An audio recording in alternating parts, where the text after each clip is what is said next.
Commence primary ignition. I'm just not the hero type, clearly. What a piece of junk. Enterprise, this is the captain. I got a bad feeling about this. It's all part of the plan. Engage. Welcome back to 241 Joe Live. I'm your host, Donovan Thompson. And of course, we are live, as the title says. And I have my good friends, Kevin Feige and Batfleck joining us. Of course, Luke Irvin couldn't be here today because it is not August 1st, 2022. It's August 2nd because, I've just been busy. I feel like we're doing these Tuesdays more than we are doing these Mondays. And as you heard just now, that was the opening of the podcast intro. I just wanted something at the beginning. So I'm still working on the idea of getting some type of an original tune for our show. I haven't really been super successful at it yet, but I'm hoping we get something cool. But anyway, that's the opener to our podcast. And if you like that, you can always check us out at 241studios.com or youtube.com/241studios, the best place to consume the content. Of course, we have weekly podcast episodes on all podcast services. It's also on YouTube first. Typically, we go live. Just like last week, we had The Prestige with Daniel, myself, and Bruce Hutchinson. And of course, we try to do 241 Joe Live every Monday. We've been kind of giving every other week now. It's on Tuesdays typically, just for the luck of the draw, and typically if I'm filling up to it or not. But hopefully we'll be more consistent in the future. And I'm trying to get our good buddy Joe Williams back on the show, so we'll see what our programming looks like here soon. I believe this is like the 24th episode of 241 Joe Live, by the way. So we're getting up to the milestone of 25 episodes. So thank you all for being with us so far, and I really appreciate it.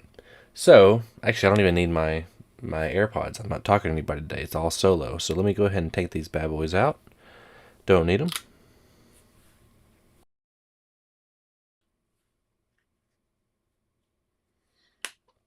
Bam. Okay, now we're here. Also, I'm going to be drinking coffee. It's the only downside of doing it by yourself, because when I do stuff like this, you have no one to talk to, or no one to listen to, I should say. So it's just me drinking coffee, which isn't always the best thing. But let's go ahead and start off with the weekend box office. So over the weekend, the top three were DC League of Super Pets, coming at $23 million opening with a total worldwide gross of $41 million. This isn't that great. It's kind of on par with The Bad Guys that come out earlier this year, which kind of was a good soft success in my opinion. I mean, it's done very well. This is, Dwayne "The Rock" Johnson and Kevin Hart with DC properties. Granted, it's Super Pets, so you got crypto and you got other things that people may not be as familiar with, but it definitely has some appeal with its stars and even being a DC property. But it's only coming at $23 million. That's not super great. It might have a good hold, though, as we go into the end of the summer here. But we'll see. I suspect this could be maybe a $200 million worldwide kind of gross. I'm not sure it's going to be a big franchise starter like they're kind of hoping. But we do have Nope coming in at second place with $18.6 million. I believe it's roughly, I don't know, a 58% drop, which is not the best compared to his other two movies. It's not the worst either, but it's just not the best compared to Us and Get Out, from what I believe. I actually saw it again. We might be doing that on the podcast this week, of breaking it down. I've seen it twice now. I might go see it a third time with Daniel before we break it down. But yeah, I mean, little tease here from last week's podcast. Bruce Hutchinson said that he did not like the movie at all, and I enjoyed it quite a bit. It could be my favorite one, if not my second favorite. So I liked it, but so far it's only pulled in $80 million worldwide, which is really just the domestic total, because it has not released internationally yet. So maybe we'll do that, or it'll do that pretty soon. Thor: Love and Thunder is still holding on in the top three, of course, as it should. It had a 51% drop, which is not bad for its third week. It only pulled in $13 million, though, or third weekend, I should say. And it's sitting right now at $663 million. It's still outpacing Thor: Ragnarok some, but a big difference between Ragnarok's release and this one is that Thor is not releasing in China and or Russia. I think in China it pulled in like $100 million. Ragnarok did, and then in Russia, Ragnarok pulled in roughly between 30 to 35 million. And just going on that right there, if you add 135 million right now to the box office, that's roughly $800 million, and Ragnarok finished with 853. So that would kind of make it on par with that movie. I don't see it beating Ragnarok's box office at all. It might beat it. I mean, it is outpacing it domestically, but we'll kind of see how it goes throughout the rest of the weeks. I suspect the movie will probably tap out around 750 million. Still, it's a respectable box office. I'm not sure it's at all what they wanted. I think they always want the $1 billion thing, right? But Marvel hasn't had a $1 billion movie all year. Of course, Spidey kept making money at the ass, but that was still a Sony property, and it's also it came out in 2021 at the end, so they really want that $1 billion. Oh, they spent $1 billion, blah, blah, blah. And so far, Top Gun Maverick is the only one to do that. And it's a sequel to a 30-year-old movie. So, which I got some thoughts on, some more Tom Cruise stuff. That's a good thing, too, is that I can go on tangents anytime because I'm like the host of the show. But when it's by myself, I can just kind of really go on some tangenty kind of things. But we'll try to wrap this one up. It will be done before 10 for sure. But anyway. Coffee break. Told you. Okay, so again, guys, this is the time. If you guys are at work, if you're driving or commuting, this is the time you drink your coffee and you listen to all the cool things I got to tell you about. And again, these things are typically, you might have heard about them early last week, you might have heard about them yesterday, but they're the things that I find interesting, that it kind of stick out to me as a nerdy connoisseur, so to speak, of like movie and television, specifically with Marvel, DC, and Star Wars. And there's other things peppered in too, more blockbuster kind of things that I just enjoy. First things first, Andor's trailer release, I believe, yesterday. As you can see here in my notes, I put it, and it's awesome. It has actually been delayed from August 31st to September 21st with a 3-episode premiere. Originally, it was going to have a 2-episode premiere on August 31st, but one more time, it will now be premiering on September 21st with a 3-episode premiere. That's probably due to the fact that the original date was before D23, but now they can use D23 as probably like a last-ditch effort to get some more promotion out there and build up even more hype. And I'll tell you this, like, yes, when Obi-Wan Kenobi, the trailer came out, you're getting the feels. They're using some of the Duel of the Fates music, which wasn't in the show. They're doing all these kind of things, and it's nice seeing Ian McGregor back as Obi-Wan Kenobi, right? And the prospect of seeing Darth Vader, and the prospect of seeing Hayden Christensen back as Anakin Skywalker. But here, this show, the word I keep seeing online, and still a word I use a lot in terms of like how I define quality, it's cinematic, right? Obi-Wan Kenobi, even though those trailers dropped, we were like, man, why do the Inquisitors look like that, right? This looks really good. Looks really, really good. And it's the kind of stuff that, like, man, I was kind of talking to Daniel and Travis. I think I was. I'm not sure. Yeah, I brought this up. It feels like, some of the stuff like Mandalorian, Obi-Wan Kenobi. Mandalorian, I love it. I love Mandalorian. But it does kind of feel like, it's Star Wars for all generations, right? We're kind of touching base with the kids, with Baby Yoda. We got some hardcore fans in there with some deep lore stuff, but it's still for like family friendly. Andor feels like it's the mature version of Star Wars. It's kind of like it's grown up with us, right? And probably if someone put a gun to my head, say, what's the best Star Wars movie that Disney has made since the acquisition? It's probably Star Wars, or Rogue One, A Star Wars Story.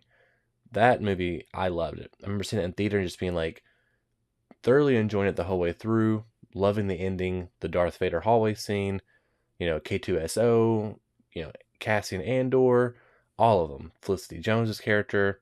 I love the whole thing, and I really enjoyed it a lot. I think probably Rogue One still has, not Rogue One, sorry. No, it is Rogue One. Rogue One still, I'm getting Rogue Squadron mixed up in my head. Rogue One still has probably the best visuals and just, in general for the dogfights with the X-Wings and stuff. Like that, to me, it's the pinnacle, for sure. So, I'm excited for that. There was some other information on the Acolyte that come out as well. I'm not going to be sharing that. It's kind of more spoilery, and also it seemed more kind of speculation. But you can always go online and check that out as well. Oh, that's on the downside, though, of talking so much, is that you got to breathe every now and then. Gross coffee. Okay. Now here's some Marvel news for you guys, which is typically my bread and butter because I'm a comic boy and Marvel seems like they have more news than DC because typically they make more projects, right? So Marvel, Kevin Feige talking about Ryan Gosling mentioning wanting to be Ghost Rider. If you don't remember, a week or so ago, Ryan Gosling was pinned down. I think it's because he was doing interviews with the Gray Man, and he was like, what kind of character would you be? He's like, I want to be Ghost Rider. Of course, it sent the internet to a blaze because Ryan Gosling's a high-profile actor. I know there's been talk of like fan casting of Norman Reedus, which I also think is great, which might be still better casting than Ryan Gosling, but for like popularity reasons and like for worldwide appeal, Ryan Gosling's definitely your man there. I think. I mean, Norman Reedus is The Walking Dead, which is huge, right? But let's see what Kevin Feige had to say. He said, "Hey man, if Ryan wants to be Ghost Rider, what else? Who else? Gosling's unbelievable. Ryan's amazing. I love to find a place for him in the MCU. He's dressed up as Ken on Venice Beach and gets more press than a giant movie that's coming out that weekend. It's amazing." He's talking, of course, about the new Barbie movie starring Margot Robbie, and his ability, or not ability, but him playing Ken in that role as well. And yeah, of course, that meme it blew up, right? The Ken doll meme with Ryan Gosling. So yeah, I mean, Kevin Feige says this in jest. I mean, it's one of those things like, it is interesting that Ryan Gosling said it out loud, like he liked to play. So you kind of wonder if there's ever been any talks between them. If there's if now there is going to be talks. This kind of reminds me a little bit of Mahershala Ali walking on stage as Blade with a baseball hat, like he's got first draft pick. I mean, like, I am Blade. Like, Marvel chose me to be Blade, and it's really, he called them like, hey, I want to do this. And as Kevin Feige said, that when Mahershala Ali calls you and wants to do something, you do it. Because, he had just come off hot off the Academy Award, I believe, win for Moonlight. Maybe it was, I can't think of the movie with Viggo Mortensen. I can't think of the name of that movie. It's The Green Book. Maybe it's what it's called. So, I could be wrong on that one. But that's still a pretty exciting prospect. Personally, when it comes to Ghost Rider, I was super hyped as a kid for the Nicolas Cage one. And I still enjoy it for what it is, but it also, my complaint then, and still my complaint now, is that it didn't have enough Ghost Rider, and that the fight scenes were like next to nothing. It was just like he did one or two things, and they would be dead. I need a little meat on my bones in my fight scenes, and especially the ending. It needs to be a little more oomph to it, some more badass stuff, which I get it. There's visual effects kind of stuff back then, but or budget constraints. But that was my main problem with that movie. And then Ghost Rider: Spirit of Vengeance, it's a whole other thing. That's all. That should be a podcast unto itself. I own both of them, of course I do. But anyway, Ant-Man 3 director Peyton Reed on the MCU Impact, talking about how it starts off the phase, and then like how Kane the Conqueror, now that we know that Phase 6 ends with Avengers, the Kane Dynasty, and Avengers Secret Wars, and we're kind of starting Phase 4 off with Loki and the prospect of He Who Remains and the multiverse shattering. We're leading into Ant-Man 3 Quantumania. So he says kicking off Phase 5 is really exciting for us because we're the Ant-Man movies. It's our third movie. It's this trilogy now, he explained. But things happen in this movie that are going to change the Marvel Cinematic Universe permanently. And it's fun for us that Scott Lang is at the center of that change. That's pretty cool. Again, I've always been a huge Ant-Man fan. I actually have Scott Lang's first appearance as Ant-Man. And it's kind of like Ant-Man was like my underdog hero that I always enjoyed. Matt, I always equated to Matt. Matt loved Aquaman, which I think Aquaman, it kind of bounces at the top, but could be or was one of his favorite characters. And I say that because it's like someone who always gets dogged on or is kind of looked down upon in the comics, but someone that we really like, and we kind of like that underdog status sort of thing. So I always liked Ant-Man, and I was ecstatic when Edgar Wright was coming in to direct the Ant-Man movie. Of course, that didn't get to happen due to creative differences. And we got Ant-Man, or Peyton Reed's Ant-Man, which I really loved. That first one I thought was great. I'm a huge Michael Douglas fan, and I was just, in happy mode, so to speak. So And then of course Ant-Man and the Wasp come out, and I still really enjoyed it. I still think it's not as strong as the first one, but I've really been wanting to rewatch it lately. I just haven't got a chance to do it yet, but it's good stuff still, and I still enjoy it. And I need to rewatch it. It's one of those ones that came up right between Infinity War and Endgame, so it kind of got lost in the shuffle a little bit of kind of like my rewatchability, because I was kind of so jacked up on Infinity War when it came out. But it's been on my list for a while. Of course, it will happen before Ant-Man 3. Like, I will have to watch at least the second one, if not all three of them, or at least the first two. But that's really cool. It feels like, it's kind of the start of something really important, as it should be, because this is our first appearance of Kang the Conqueror. And we did get a little bit of information about Scott Lang's role in that movie and his relationship to Kang. And one of the interactions was like, Scott's like, I'm an Avenger. And Kang's like, I'm a conqueror, which is pretty cool. And Jonathan Majors is a fantastic actor. I'm looking forward to seeing him in that. And, of course, him as the antagonist in Creed 3, which I believe has been delayed now. I think it's right after Ant-Man. It's delayed to after Ant-Man because they're wanting to get press for Jonathan Majors, which is like, you don't need to do that, but whatever. Anyway, just give me the movie now and Thanksgiving time like you normally do, but whatever. Do what you want to do, MGM or whoever owns the rights. I don't know who owns them right now, which I think we'll find out here in a second based on another story we have coming up. So, let me drink coffee. I'm talking a lot. Let's see if anybody of you have commented. Nope. Okay. So, Avengers: The Kang Dynasty director announced. This kind of happened early last week, right after Comic-Con wrapped up. The Hollywood Reporter reports that, no pun intended, Shang-Chi and the Legend of the Ten Rings director Destin Daniel Cretton has officially signed on to helm Avengers: Kang Dynasty. And he will reportedly not be helming Secret Wars, sorry. And we'll get to that in a second. But yeah, no, I mean, that's cool. I'm not against that at all. I kind of am surprised that they're not doing like the two directors, two movie back-to-back situation, because it just, by all accounts, these things will have to be shot in tandem and or back-to-back. I think there was initial reports that Infinity War and Endgame had to be shot in tandem, and I think during production they end up splitting it and like shot them back-to-back. I know there's reports that the Russos say like one day we were shooting this and one day we were shooting that. I don't think that ended up being the case. I feel like that's the case on a lot of things where they're like, we're going to shoot these in tandem, and they always are like, man, this isn't feasible. Like this, you have two different movies, typically, not always, but sometimes they're trying to make these things different, and it's hard. It's hard enough making one movie, like one short film.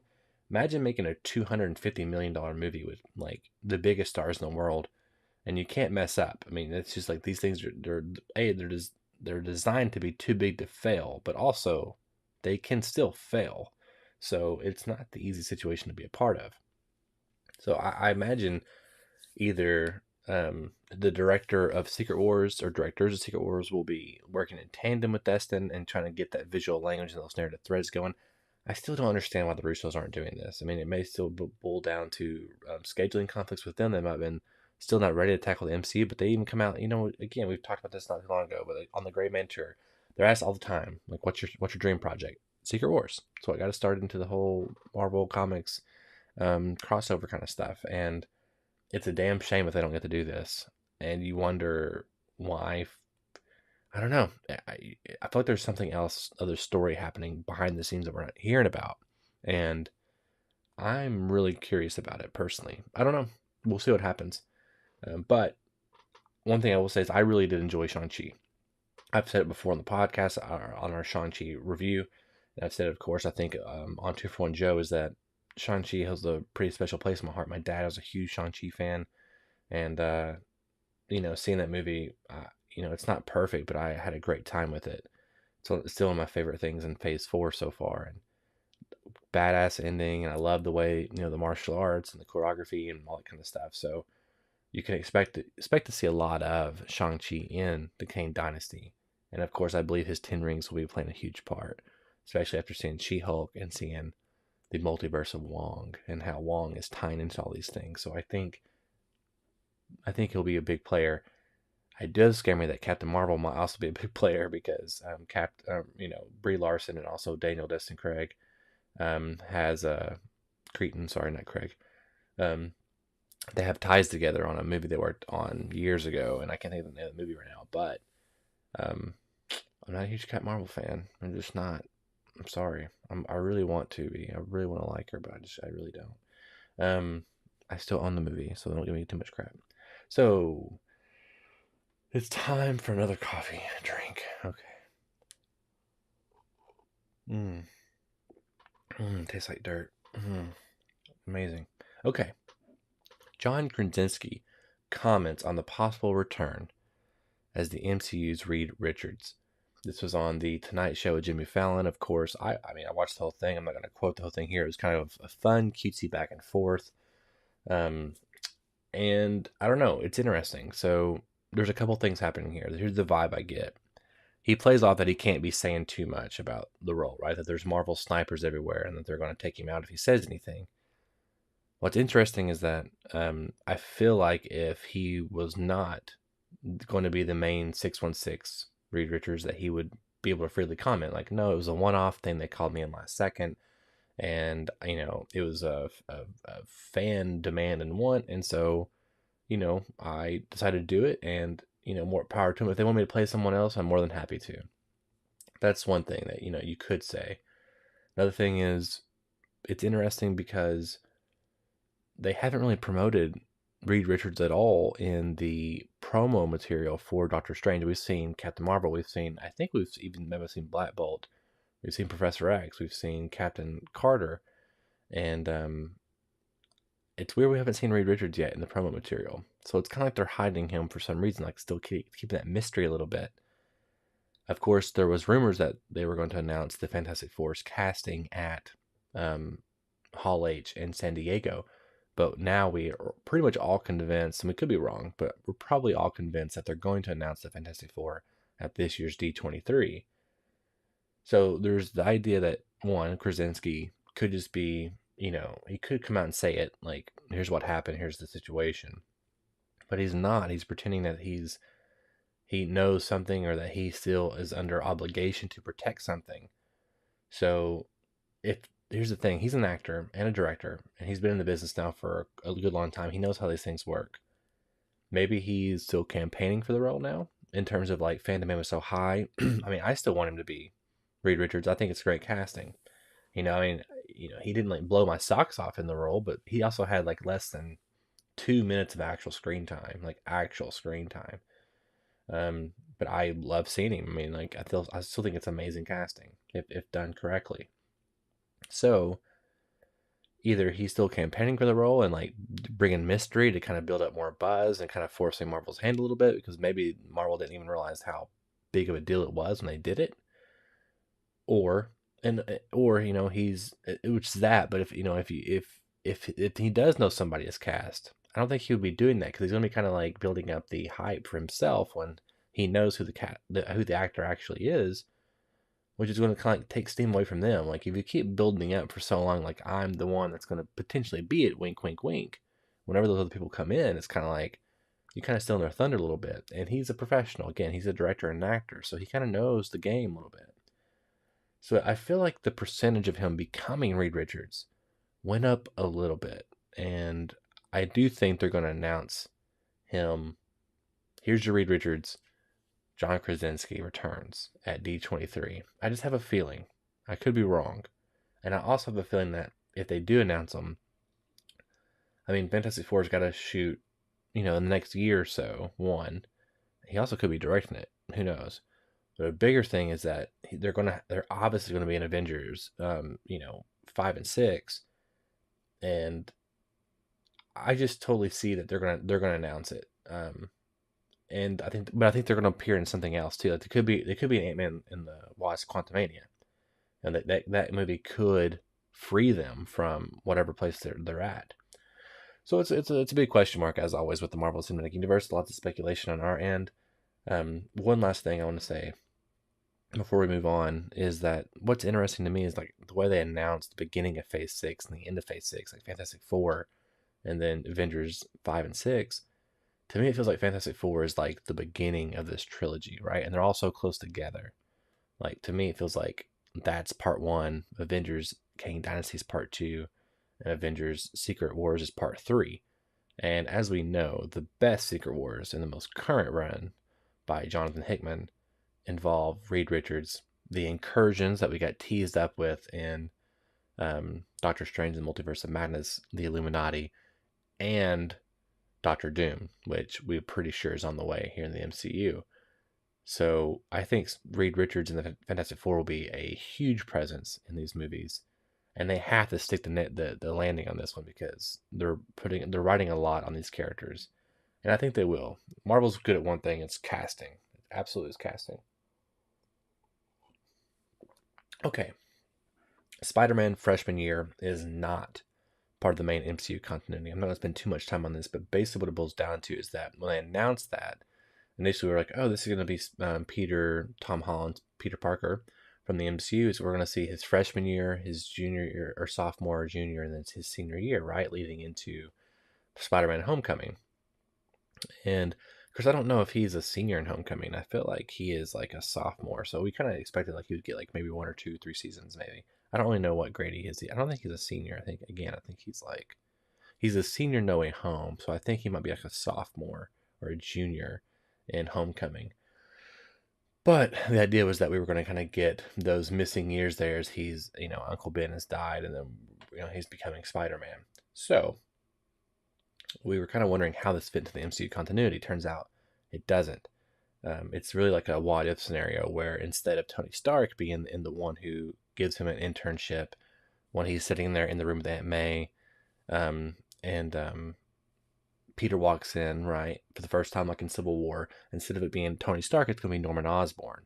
And that's why we're getting all these other villains earlier in the timeline. If you read any of the reports about the show or saw any of the concept art, I think it's cool. It's a fine little thing. It's also one thing that gets a what if situation. So I'm like, man, it's not necessary for me to watch it, but Marvel's going to Marvel. They're going to, or I should say this, Disney's going to Disney. So they're going to want always more content in different ways. And who better than Spider-Man cartoon that sits inside the MCU, but not really. So there's your take on that. Of course, I'm going to watch it all because I'm a Marvel whore and because I want to. ASMR drinking coffee sounds.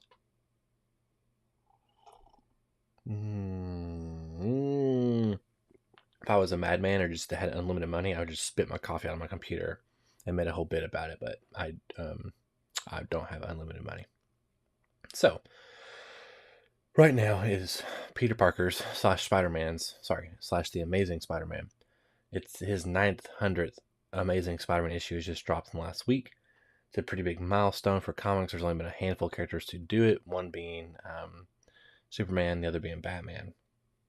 So there's been a lot of like editorial stuff in the back end issue of like people commenting on his legacy and everything else. And Kevin Feige talks about his preferred jobs for Peter Parker. And he says, teacher and scientist are the ones that always stick with me because if he hadn't become Spider-Man, that's who he was anyway. That's always the duality of Spidey between doing what he is now able to do with these powers, but also trying to live the life he would have had anyway, or attempting to. And you're like, well, why are we talking about Kevin Feige's preference for Peter Parker's job? Well, it kind of gives us an idea of where it could go for Spider-Man 4. And I mean, whenever I've always been into comics, but I never really was up with them concurrently until right around the Civil War era of comics, right? Whenever that was happening, I actually had access to new comics as they come out on the weekly shelf. I was pretty obsessed with it. And I remember specifically buying the Sensational Spider-Man run when he had the Iron Spider suit and Mysterio was the villain at the school. And at the school, he was a teacher. And I loved the idea of Peter being a teacher. I think I liked it almost more than him being a photographer for the Daily Bugle. It's just like a natural progression. Like he's doing the Daily Bugle stuff because he's trying to get, he's young. And it provides the freelance ability. And he's the one who can really do it in a good way. But being a teacher felt like that was leaning into like him as a person being a scientist. And there's something about also, not only passing down that kind of knowledge, but also like the great power is greatest responsibility, like that kind of knowledge as well, and being a mentor to other people. And I always loved that aspect of Spider-Man. And that was my favorite profession that he also had. He also went on to do Parker Industries, which is not a bad one at all. I still like that one too. I think it makes sense. Like, the thing is, he's going to have 1,000 jobs before it's all said and done because comics never end. But I always like the teacher one too. So I think it would be cool to see him teaching, or Tom Holland teaching in Spider-Man 4, 5, or 6, and particularly when Miles Morales is introduced, which is going to happen. I suspect it's going to happen in the next one. Maybe it'll tee up Spider-Man 5, and I think it's all going to lead into Secret Wars when there's a Spidey team, a Spidey sector with Miles Morales and Tom Holland, and I think our boys Andrew and Toby are going to come back one more time. Again, I still think it's possible we could get Spider-Man 4, Amazing Spider-Man 3, but maybe not. Who knows? Maybe not. We're getting closer here, guys. I say that, but we are. Secret Invasion is billed as Disney's first crossover event series with new synopsis. Here's what it says. The crossover event series showcases a faction of shape-shifting Skrulls who have been infiltrating Earth for years. What's important about that again is this is not like huge information in terms of what we expect from the show, but it does start off saying the crossover event series. So like it kind of, to me, feels like it's bigger than maybe the other ones, like Moon Knight, Falcon, all those things. Like Moon Knight was really separated, but WandaVision, Falcon, Loki, they had characters we've seen in the past, right? And of course, they introduced a lot of other characters. But this feels like they're intentionally saying that we might get some even more characters. And that's kind of the appeal of Secret Invasion anyway, is that typically you have our heroes and they've been infiltrated a long time ago. And it's like a big, like, oh, where are our heroes now? Who's bad? Who's good sort of thing. Which I was really surprised to become a Disney Plus TV show, because that was, in my head, always kind of like, I still think it is a movie level event, right? Where you have Captain America is actually a Skrull, or Black Widow is actually a Skrull, or whatever. And you kind of explain even some of their maybe previous behavior by this. It's like it's an ability to retcon also things. And anyway, but we'll see what they'll do. I mean, it's such a small scale now, but you're gonna have somebody major that we thought was a human for during something, Avengers or something, and it's actually not, like Hawkeye or something. Which, again, it's kind of hard because they're giving these people arcs, but then where does that mean for the other character? I don't know. It's interesting. So we'll see how they pull it off, and also how it actually changes the MCU, if it does at all. I feel like it being on Disney Plus, it's not going to be a huge impact. One more time, coffee. So our big topic of the week, and really it's the big topic because I couldn't think of anything else to be the big topic. Ben Affleck is confirmed to return as Batfleck. It's interesting because I guess there was a Warner Brothers tour going on, and Jason Momoa was on his Instagram or TikTok or something, and he kind of let the cat out of the bag that Bruce Wayne, aka Ben Affleck's Bruce Wayne, was on set doing reshoots, which is interesting because they had reported previously a couple months ago that Aquaman had finally finished shooting. James Wan did, and there was no report that they were doing reshoots, and we feel like we would have heard about that. But all that being said, it's confirmed that he is in the movie now.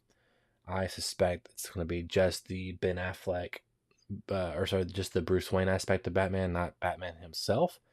And the reason why we kind of think this could be happening is because the release of Batgirl and the Flash have changed. So originally, the Flash and Batgirl were going to be coming out before Aquaman and the Lost Kingdom, but now they're coming out afterward. And we already know the situation with Flash. We also know the situation of Batgirl, right? So Batgirl, we know has Michael Keaton's The Flash. We also have Michael Keaton's The Flash Michael Keaton's Batman in The Flash, right? And Ben Affleck's Batman in The Flash. And the idea that we thought was going to happen was that Michael Keaton will be replacing Ben Affleck.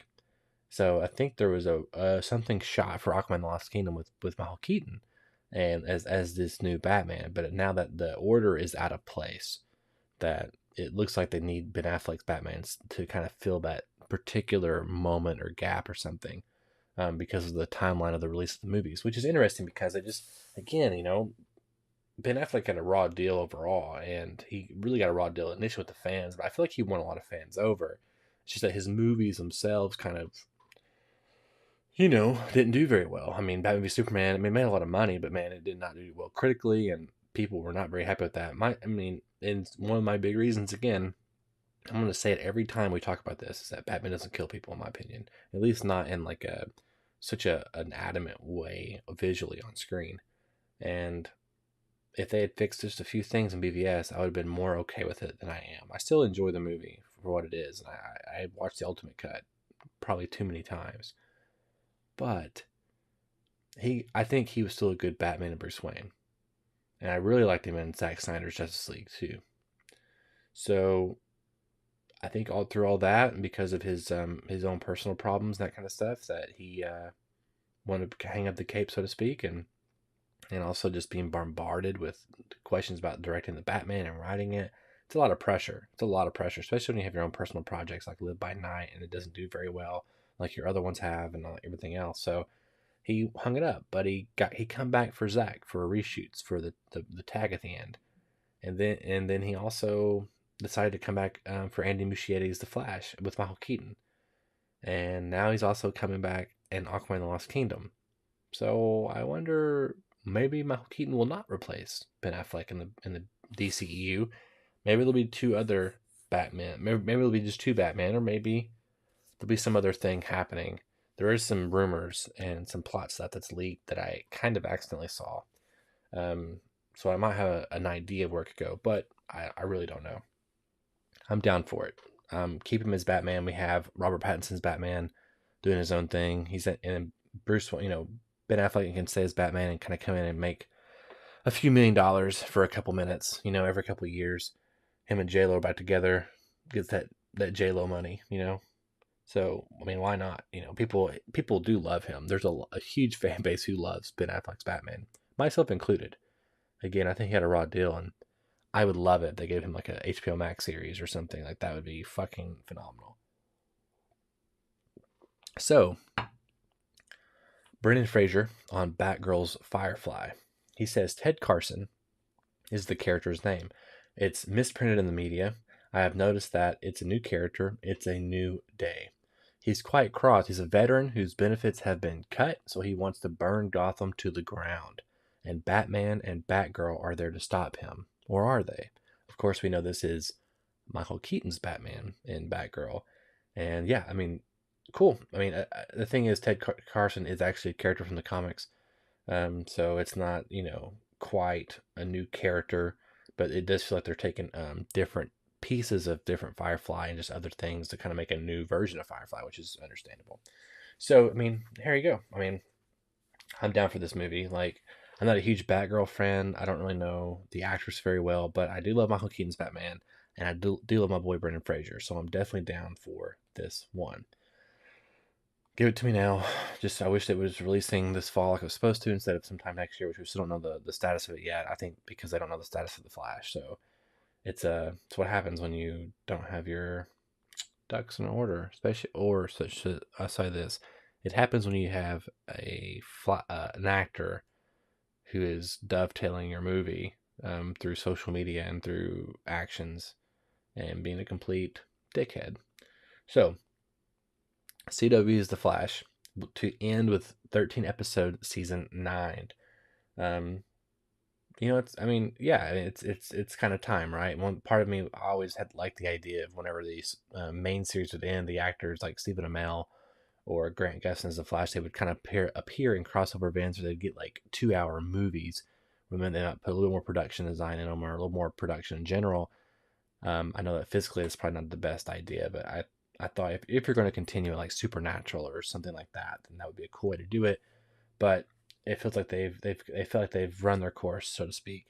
And I mean, it feels like it's the end of an era, right? We had Arrow, Flash, Legends of Tomorrow, Batwoman, Black Lightning, Superman and Lois is not in the main Arrowverse continuity. So it feels like we're finally kind of ending most of the Arrowverse shows, if not all of them. And we had a good run. We had 10 plus years. So, more power to them, and it's a long time to be on air. And I'm glad we got what we got. Some seasons weren't always as strong as others, but I'm glad. And one thing, if you are interested, go to our youtube.com/G4Studios and type in The Flash, Jess Carson in our search bar, and you can find an episode where we talk to one of the writers who's originally from Arkansas on the show, and she's fantastic, and she has a lot of great things pertaining to the writing process on the show, and it's a great listen or a great watch, both of them. Yeah, so I put this in the other because I don't want to put it in Marvel because I feel like that becomes Marvel Studios, and it's a really interesting thing here, and I was kind of like, you know what, I'm going to put it in the other category, even though it is Marvel. So there's been reports that Kraven Hunter is an animal lover, and the Kraven Hunter spin-off Sony Spider-Verse universe of Marvel characters, or whatever it's called. I think it's now just Sony Universe movie or Spider-Man universe of characters. I don't know what it's called. I think it's much simpler now. I'm butchering it, but it was complicated.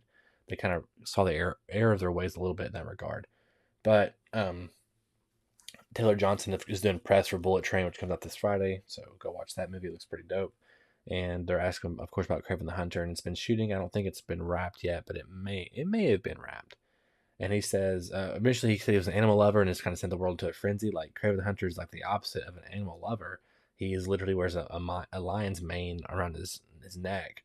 And so it's kind of like, oh, Sony, what are you doing? Like, this guy's supposed to be like hunting down elephants, and like, the reason why he wants to hold the ultimate game, which is Spider-Man, right? So, I don't know. So here's what Taylor Johnson kind of backtracked a little bit. Here's what he had to say. He said, I can't confirm any details or anything. And also, I guess that was probably a little taken out of context and then run. I mean, I think you know what I meant. What really stated was that he was a protector of the natural world, I said, and he's a conservativist. I can't even say it. I'm still tired, which is probably more accurate. And then should have stopped there, full stop. Shouldn't have gone on beyond that because, yeah, I think you really got to understand. Yeah, he is a hunter, and from the world of hunting, and there's so many aspects. Well, what I love about the character is that he is humanizing, is that he has flaws, right? Kraven is a beautiful character. Sergei Kravenov is a beautiful character because it's someone who's really understanding themselves and has flaws. This is a character that was built ages ago, and it's in a new time and era, but yeah, is he going to be the hunter that we all want to see? Yeah, absolutely. Absolutely. So it's a little backtracking there, but I still feel like it might be like he's more of an honorable, and he was kind of honorable anyway in the comics, but it won't be a straight up just animal hunter, right? And an animal killer, like poaching or whatever, which is kind of what he kind of is in the comics. He's not a nice guy. So them doing all these anti-hero stuff is, it is what it is. I mean, I get it, but I don't really know. Again, if I was Kevin Feige, my ass would hurt. Like, every time there was a press release, I just have a feeling they don't even talk to him about this kind of stuff. Or if they do, they're kind of like, hey, we're just going to do it anyway and, like, deal with it. And he's just like, God damn it, I wish I had the rights to these characters.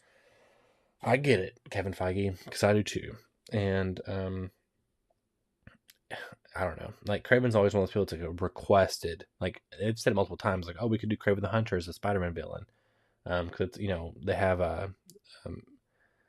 maybe it's separation anxiety, or it's fearful symmetry is the name of it, which is Kraven's Last Hunt, and it's a very famous Spider-Man comic. And I mean, it's the character is ripe for potential, and who knows what they're gonna do, how it all fits into the timeline. I don't know, but I just know that they're keep fucking up my characters. So I mean, maybe we'll get some good memes out of it, like we did with Morbius. Morbius is the gift that keeps on giving. By the way, that thing has produced so much joy in my life.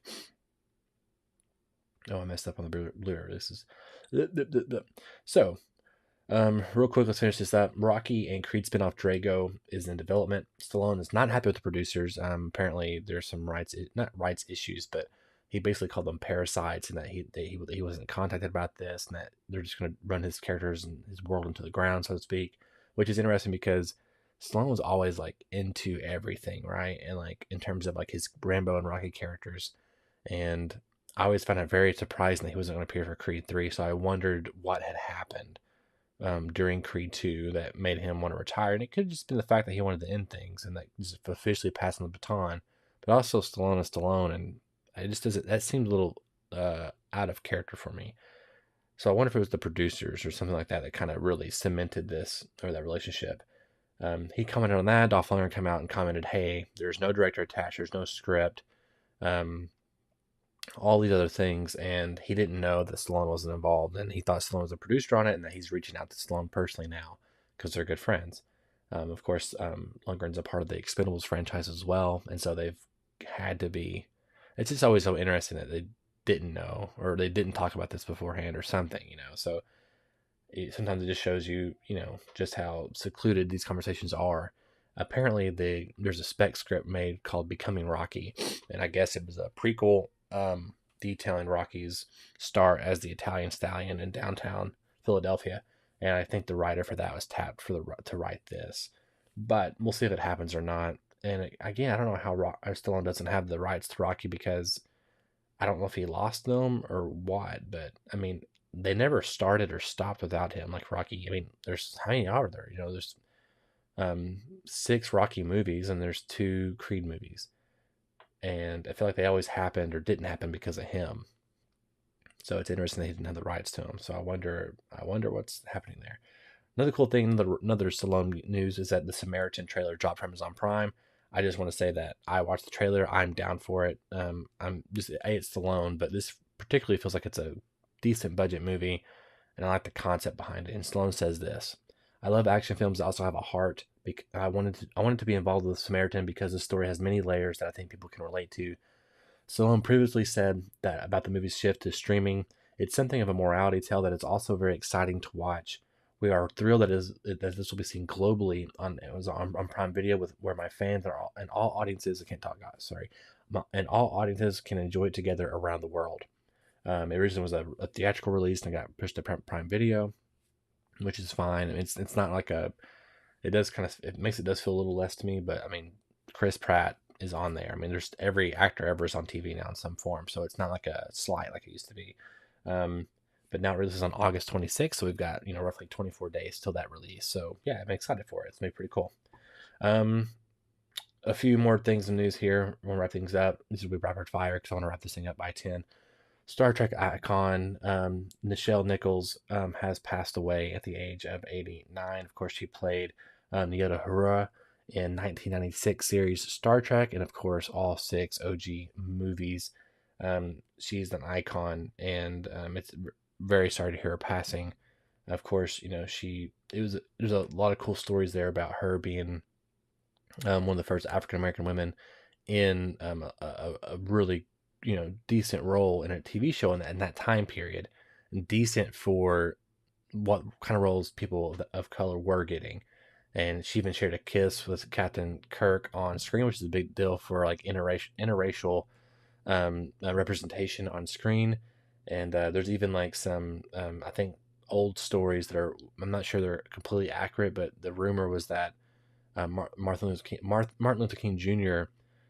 Talked to her, and she was like she wanted to be off the show because she only had a few lines and she didn't really do a whole lot. And he was like, no, you don't understand. Like right now, this is important because you're showing that even in the future, in this narrative, that Black people are important and they have roles, and that it's important now that this could help pave the way for more representation on screen and bigger and more substantial roles.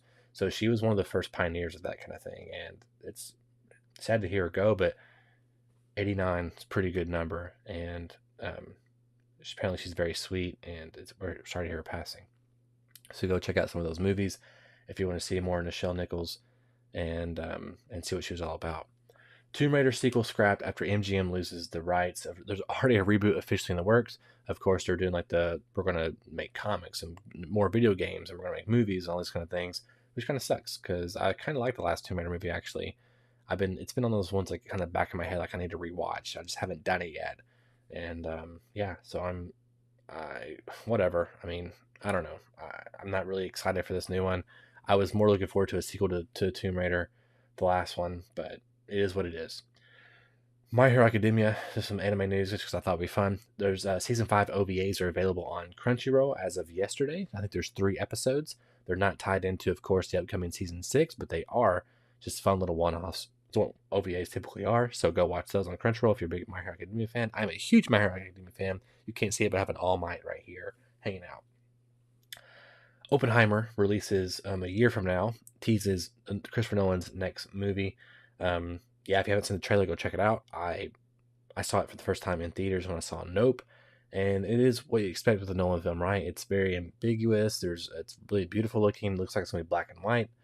And I'm excited, right? I mean, this is a little different for me because it's based on a real character, so it's not going to have some of the twisty time things I think that I'm used to with a Nolan film, or the structure stuff. It still could be structurally interesting, which that wouldn't surprise me. But no, I'm hoping I'm sure it'll be great. Like, even ones that people don't care about as much with Nolan, I still typically really enjoy. So interestingly, we did the Prestige last week on the podcast. If you want to check it out, our breakdown with Dr. Bruce Hutchinson on that, me, myself, and Daniel.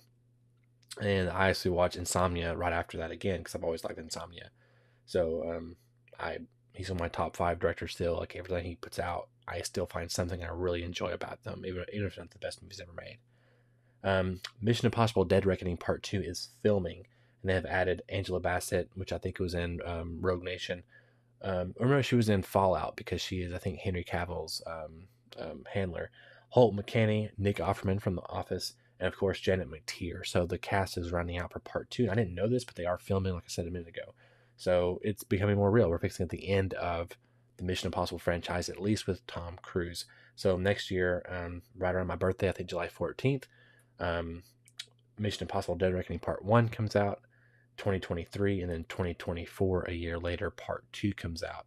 So we have 2 more Mission Impossible movies to go, and I'm pretty excited to see where this franchise, or how this franchise ends, and will the mission officially be impossible? I mean, Mission Impossible Dead Reckoning Part 1, it has to end. Like, it has to, it has to be an impossible mission, and they have to fail, like Infinity War. That's kind of like the standard now. Like, you have to, like, fail in your cliffhanger kind of movie, and then Part 2, you come back and you whip all their asses, which I love that formula personally. Ignore here if you're actually looking at this, the new releases. There are no new releases for this week of Blu-rays, but there are 2 re-releases.